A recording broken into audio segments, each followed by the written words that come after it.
चाकसू में श्री राम धाम आश्रम तांबड़िया में धन्ना पीठाधीश्वर श्री बजरंग दिवाचार्य महाराज के सानिध्य में 2 मई से 10 मई तक 108 कुंडीय महायज्ञ की तैयारियां पूरी हो चुकी है। वहीं जानकारी में बताया गया कि महायज्ञ में खाने पीने व रहने सहित अन्य व्यवस्थाएं महाकुंभ की तर्ज पर पूरी हुई। 2 मई को महायज्ञ कार्यक्रम की शुरुआत विशाल शोभा यात्रा निकालते हुए की जाएगी। शोभा यात्रा में लगभग 1000 से अधिक महिलाएं सिर पर कलश रखकर कलश यात्रा में शामिल होकर महायज्ञ में पहुंचेगी। महायज्ञ प्रारंभ वैशाख शुक्ल पंचमी 2 मई से शुरू होगा।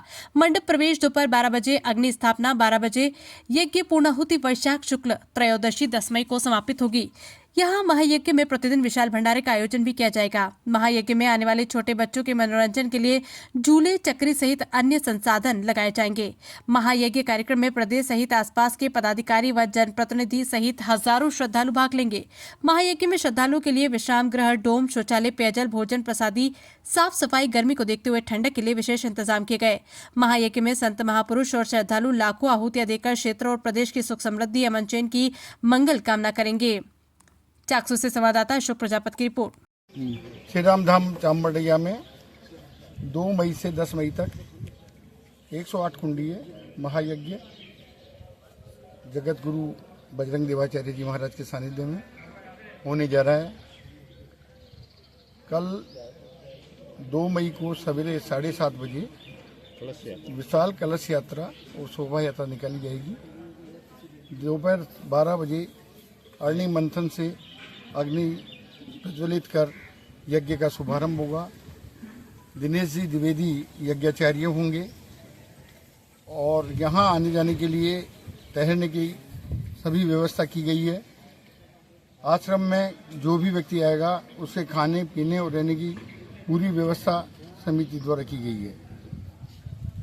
मुख्यमंत्री जी का भी आने का कार्यक्रम यज्ञ के अंदर सभी बड़े प्रशासनिक अधिकारी, मुख्यमंत्री महोदय, भाजपा के प्रदेश अध्यक्ष महोदय, सभी को आमंत्रण भिजवाया गया है, दिया गया है। पर्सनली महाराज भी जाके आए हैं सीएम साहब के पास और संभावना ये है सीएम साहब ने हाँ की थी और लगभग 9 या 10 तारीख को सीएम साहब का भी प्रोग्राम आने का हो सकता है। सर, यहाँ गर्मी का मौसम है, कोई बीमार भी हो सकता है, उसके लिए कोई मेडिकल की व्यवस्था है?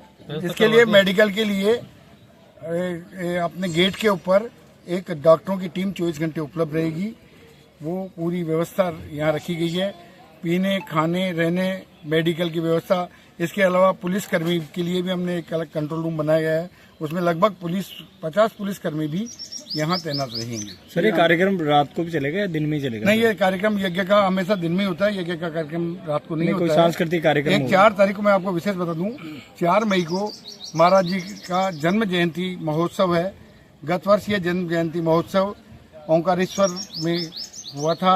इस बार ये यज्ञ के दोनों आ गया, इसलिए यहाँ इसी स्थान पर जन्म जयंती समारोह होगा और यज्ञ समाप्ति के बाद में 6 बजे से 8 बजे तक विशेष जन्म जयंती समारोह होगा। इस धाम को लेकर कोई विशेष बात?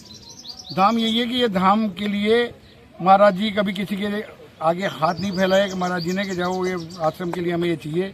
महाराज की अपने स्वयं की जमीन में ये आश्रम उन्होंने विकसित किया है और आज ये स्थिति है कि महाराज जी का जो मैंने अभी आपको पहले भी बताया था कि यज्ञ के नाम पर महाराज जी ये कहते हैं कि रसीद लेके कहीं नहीं जाना, जिसको देना है अपने आप आके दे देंगे।